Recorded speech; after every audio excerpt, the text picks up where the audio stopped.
Bem-vindo ao Bistrô da Júlia. Aqui você encontra um cardápio contemporâneo de conhecimentos. Vamos lá, hoje a gente tem um expresso, que é o livro O Sentimento de Culpa, de Paulo Guedes e Júlio Walsh. O livro ele foi escrito com uma frase que iniciou assim, todo esse pensamento do autor. Angel Carma, um psicoanalista espanhol, em uma visita a Porto Alegre, citou: "Ora, amigo, a culpa não nos serve para nada." E aí, na Feira do Livro, em 2004, ele encontrou o Júlio Walsh, amigo, e falaram: "Vamos escrever um livro sobre a culpa?" E aí surgiu o livro que a gente vai começar hoje. Na introdução, ele traz que o ato de amar não é simples, que quem se sente culpado não consegue amar ou apreender o mundo, que a culpa ela é o oposto de uma vivência com responsabilidade pessoal. E ter responsabilidade pessoal nos dá a liberdade de viver uma vida plena. A culpa, logo, é um oposto de uma responsabilidade. E aí ele pede, inclusive, para a gente observar a nossa própria vida, das vezes em que a gente ficou travado no sentimento de culpa. Então, seguindo, ele fala que ele traz Freud, afinal esse livro é um livro psicoanalítico. E ele fala que a psicoanálise é, em essência, essa cura pelo amor. E aí, começando, vamos lá para o primeiro capítulo, o sentimento inconsciente de culpa. Aí ele traz o exemplo da história do avô, que faleceu e ele não estava perto e por isso ele não conseguiu resolver o problema. Ele disse que talvez o avô dele não teria falecido se ele estivesse ali perto. Então ele passou durante anos com essa culpa, que essa culpa se tornou até mesmo uma companheira. E de uma certa modo, a culpa ela nos coloca como pessoas valorosas, importantes. Não fosse a gente, tal fato não teria acontecido. Não fosse a nossa personalidade ou um defeito nosso, tal fato não teria ocorrido. E aí a culpa nos coloca num papel decisor, um drive de controle da vida. Então, a culpa ela nos faz sermos causadores daquilo, de algo. E aí assim a gente ter esse poder, ter esse controle. É uma maneira ilusória da mente de atingir a nossa supervalorização. E ele também exemplifica e explica que culpa é diferente de mal-estar, de remorso. Algo feito que não é da nossa natureza, que são, tanto o mal-estar quanto o remorso, eles são autorreguladores para que a gente possa integrar e estar responsável no mundo social. Fala bastante de Nietzsche, traz Nietzsche sobre a sua interpretação de dores e das perdas, né? E a gente não tem como fazer tudo isso com uma má consciência. Então a gente precisa ter a consciência das coisas para que a gente possa trazer à frente. Então, quando a gente tem um sentimento de inferioridade, ele também é uma forma da gente ter uma grandeza. É quase como um círculo vicioso. Se a gente tem uma boa imagem pessoal e acontece algo que nos traz esse sentimento de culpa, esse sentimento de culpa, ele é acerca de nós mesmos, da nossa própria valorização. E ele traz o exemplo da inveja, que a inveja torna os nossos vínculos dependentes. Eu não consigo fazer aquilo que o outro faz. São vínculos infinitos, insaciáveis, que a gente quer tudo de fora. É uma percepção errônea das nossas capacidades internas, né? E ele fala que o homem tem uma natureza livre, ele cita Deus também, ele cita o filme chamado Amadeus, que fala sobre a vida de Mozart, né?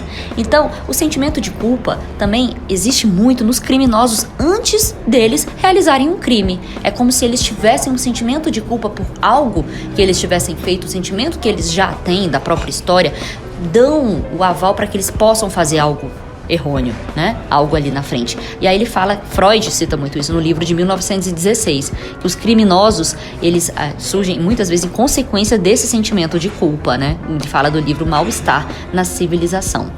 E não há como a gente ter uma relação entre o sentimento de culpa e a nossa consciência plena. Então, trazendo agora sobre responsabilidade, ele fala muito sobre Nietzsche, ele fala do livro Humano, Demasiado Humano, e fala sobre o amar, que é um atributo que o enamorado tem para pagar a vida. Como assim? É por meio da paixão que a gente traz a nossa responsabilidade de viver a vida plenamente. A imagem de um enamorado normalmente é como uma pessoa irresponsável, mas olhando a vida como um todo, de uma maneira sistêmica, uma paixão, ela nos impulsiona, ela traz uma pulsão vital, que é uma sensação de viver a vida. Seria então essa paixão pela própria vida uma responsabilidade nossa para com ela. Então, trazendo que esse sentimento de amor verdadeiro seria oposto ao sentimento de culpa. Logo, a gente não conseguiria amar quando a gente tem um sentimento de culpa, né? Então, se o amor é uma saída da gente de nós mesmos, uma vez que o sentimento de culpa é uma tentativa de controle, um drive da vida, um poder pra gente, o sentimento de amor seria o contrário, seria a saída de si mesmo. Então, o sentimento de culpa, ele surge como um socorro da nossa mente para que a gente volte para nós mesmos, para que a gente volte para si. E assim a gente tenha um certo controle, que a gente possa dirigir a nossa vida. Ele traz um exemplo de, por exemplo, uma pessoa feia, coxa, que para ela poder lidar com os seus próprios ressentimentos, ela busca se encher de razão. E muitas vezes, por ter essa sensação de poder, ela ainda quer cada vez mais. Então ela vai se tornando autocentrada, né? Ele fala também sobre a própria autocrueldade, que é uma característica de quem tem culpa. Muitas vezes se machuca, tem um sentimento de culpa muito grande e que há uma valorização pessoal acima. Então o sentimento de culpa, ele é uma invenção da nossa mente. Já o sentimento de responsabilidade, ele precisa ser conquistado, esculpido, precisa de coragem para isso e é forjar a própria alma. E sendo forjar, é uma constância da gente estar buscando a nossa própria responsabilidade, né? E aí, assim, nos tornamos responsáveis por nós mesmos.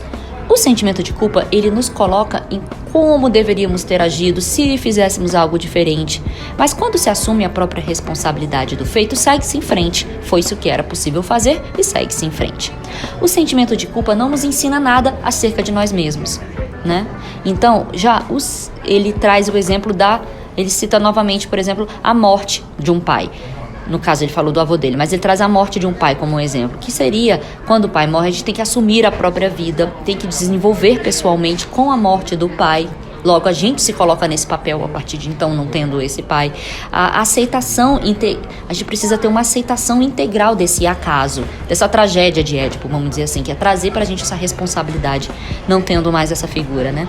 Há um caráter trágico da vida, é necessário aceitar essas tragédias da vida. Já dizia Pondé que a tragédia nos encontra, né? Ele fala que é conhecer os seus pensamentos, dar liberdade ao seu pensamento. Uma possibilidade também de sentimento de culpa surgir é quando a gente tem alguns pensamentos errôneos, mas a gente tem o direito de pensar, não agir, mas o direito de pensar de forma livre.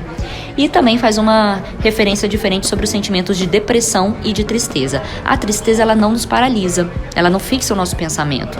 Logo, tristeza, ela é diferente, o oposto, na verdade, de alegria e não necessariamente de felicidade. Já a depressão, muitas pessoas têm dificuldade de chorar, a vida está parada, ela não tem possibilidades de mobilidade, a insônia ou sono demais, enfim, são questões diferentes. E é preciso que a gente tenha essa liberdade de pensamento e, inclusive, liberdade de sentimento. Sentir a tristeza, ela faz parte da nossa liberdade, né? E aí, seguindo, o que a gente falou agora foi já sobre o segundo capítulo, sobre a responsabilidade pessoal, o inconsciente da responsabilidade pessoal. E aí ele fala do terceiro capítulo, que fala o amor nada além disso. E que o amor seria uma dívida que a gente tem com a própria vida, né? Ele traz o exemplo de textos de Clarice Lispector, do livro A Descoberta do Mundo, e traz essa visão de que só o amor é que pode nos dar sentido à vida. Mas não é esse amor, por exemplo, dos happy ends, né? Que ele fala desse modelo romantizado da vida. E ele cita Vinícius de Moraes, que é melhor viver do que ser feliz. Isso me lembrou também a frase de Contar do Caligares, que prefere ter uma vida interessante do que feliz. Porque na busca da felicidade não é algo constante. E interessante, ou mesmo viver a vida, como diz Vinícius, é aceitar as frustrações, é aceitar as dificuldades, é aceitar todo o arcabouço e as dificuldades que a gente vai ter para implementar as nossas ações, para agir no mundo, né? E ele traz o exemplo dos artistas, ele traz os exemplos dos artistas que nos dão a oportunidade de ter aquela ansiedade antes de criar algo. E que a gente só consegue criar algo ou ter essa curiosidade quando a gente é responsável, quando a gente anda, quando a gente tem o nosso caminhar, né? Quando somos protagonistas da nossa própria vida. E aí ele fala que viver é a arte de esculpir encontros de amor. Esculpir a própria vida seria uma condição fundamental para usufruí-la plenamente. Capacidade de aceitar o não ser, de aceitar o nada, de aceitar essa ansiedade antes de criar algo. Então, quando a gente vai esculpir, a gente precisa aceitar essa não capacidade inicial até surgir algo. os dilemas da vida mesmo, que a vida como dogma retira a nossa criação, a nossa criatividade. Quando a gente se coloca no centro dos problemas, e quando exemplos de dores que ele traz, essa autovalorização, inclusive dos próprios defeitos como protagonistas da vida, se não fosse eu, se eu não agisse dessa forma, quer dizer, é uma supervalorização pessoal frente aos acontecimentos da vida. E então, assim, se não desenvolvermos em nós próprios os necessários instrumentos emocionais para aceitarmos, de nada valeu a leitura desse livro. Eu vou trazer uma frase que diz: o amor nos torna inexoravelmente responsáveis, o sentimento de culpa ilusoriamente poderosos. Se você chegou aqui, quero te agradecer. Esse é o nosso primeiro episódio do Bistrô da Júlia. A gente vai ter um cardápio aqui de conhecimento para que a gente possa juntos usufruirmos dos aprendizados, de um refúgio da vida. Afinal, a gente quer que você venha aqui e se sinta confortável, aconchegante e que leve os aprendizados e essas inspirações para sua vida pessoal. Obrigada!